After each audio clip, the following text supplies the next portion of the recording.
Working one, work মানে হচ্ছে কি, ওয়ার্ক মানে হচ্ছে কাজ করা, ওয়ার্কের সাথে আইএনজি যুক্ত করলে কি হয়, ওয়ার্কিং, করতেছি, তাই না?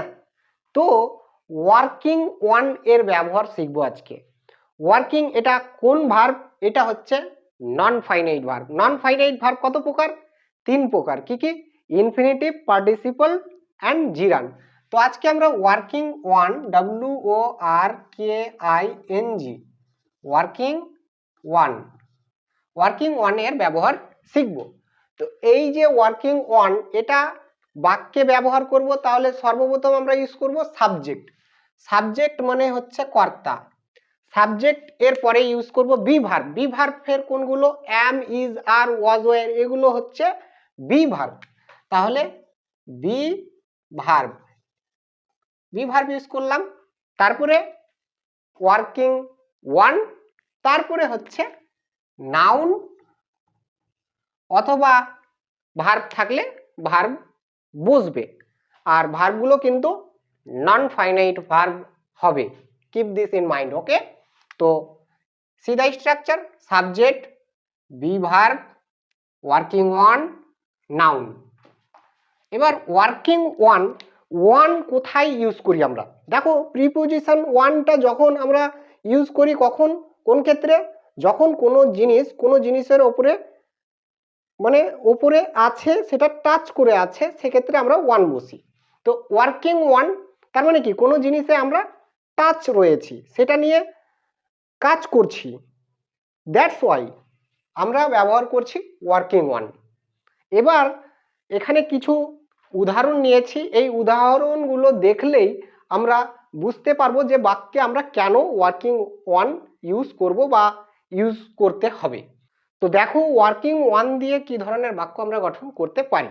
দেখো, আমি একটি বড় প্রকল্পে কাজ করছি, তার মানে হচ্ছে কি, আমি একটি বড় প্রকল্প নিয়ে কাজ করছি। নেক্সট বাক্য দেখো, যে আমি একটি ভালো মানুষ তৈরি করার কাজ করছি। তারপরটা দেখো, যে আমি নিজেকে শিক্ষিত করার জন্য কাজ করছি, আমি একটি নতুন ধারণা নিয়ে কাজ করছি, তাই তো? তার মানে কি, কোনো জিনিসে অ্যাটাচ আছি এবং সেটা নিয়ে আমি কাজ করছি, সেই জন্যেই আমরা ওয়ার্কিং ওয়ান, এই যে অ্যাটাচ আছি কোনো জিনিস নিয়ে, অ্যাটাচ আছি, সেই জিনিসটা নিয়ে কাজ করছি, দ্যাটস ওয়াই আমরা ব্যবহার করছি ওয়ার্কিং ওয়ান। তারপরে এবার দেখো বাক্যগুলো গঠন করি স্ট্রাকচারটা দিয়ে।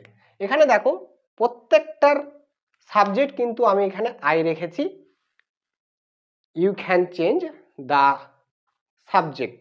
ওকে, তোমরা সাবজেক্টগুলো বদলাতে পারো। ওকে, সো এই যে স্ট্রাকচারটা, এই স্ট্রাকচারটা দিয়ে শুধুমাত্র সাবজেক্ট চেঞ্জ করো আর নিজে নিজে বাক্য গঠন করো, then you will be able to make correct sentences. তাহলেই সঠিক বাক্য গঠন করতে সফল হবে। Okay, let's see. আমি একটি বড় প্রকল্পে কাজ করছি, আমি আই কাজ করছি, এটা প্রেজেন্ট কন্টিনিউয়াস, যেহেতু প্রেজেন্ট কন্টিনিউয়াস টেন্সের অ্যাম বিভার্ব বসে, তারপরে ভার্ব আইএনজি বসে। তো এখানে কাজ করছি, কাজ করার ইংলিশ হচ্ছে ওয়ার্ক, এবং আইএনজি আসবে ওয়ার্কিং, এবং নিয়ে কোনো কিছু নিয়ে কাজ করছি, দ্যাটস ওয়াই অ্যাবাউটের মতনই এখানে ওয়ান প্রিপোজিশনটা বসছে, ওয়ার্কিং ওয়ান। একটি বড় প্রকল্পে, a big, B I G, a big project, project. Okay, বাক্য শেষ। তাহলে দেখো যে I am working on a big project, আমি একটি বড় প্রজেক্টে কাজ করছি বা আমি একটি বড় প্রজেক্ট নিয়ে কাজ করছি। নেক্সট, আমি একটি ভালো মানুষ তৈরি করা নিয়ে কাজ করছি। তো এখানে দেখো যে আমি I subject, am working, WORKING, working on, I am working on, আমি কাজ করছি একটি ভালো মানুষ তৈরি করার। এখানে কিন্তু ভার্ব রয়েছে, এই যে তৈরি করার ইংলিশ হচ্ছে মেক, তার সাথে আসবে আইএনজি, MEKING, মেকিং, একটি ভালো মানুষ, এ পারফেক্ট, FECT, পারফেক্ট ম্যান। ওকে, মেকিং এ পারফেক্ট ম্যান, একটি ভালো মানুষ তৈরি করা নিয়ে আমি কাজ করছি। ওকে, নেক্সট, আমি নিজেকে শিক্ষিত করার জন্য কাজ করছি। আমি কাজ করছি, আই অ্যাম ওয়ার্কিং, আমি কাজ করছি। কি নিয়ে কাজ করছি? নিজেকে শিক্ষিত করা নিয়ে। তাহলে শিক্ষিত করা নিয়ে, শিক্ষিত করার ইংলিশ কি? এডুকেটিং, CATING,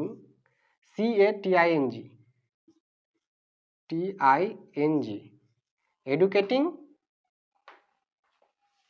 নিজেকে, মাইসেলফ, SELF।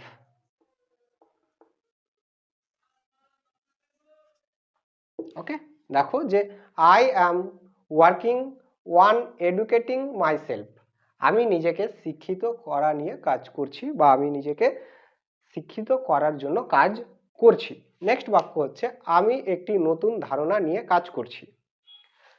আমি কাজ করছি, আই অ্যাম ওয়ার্কিং,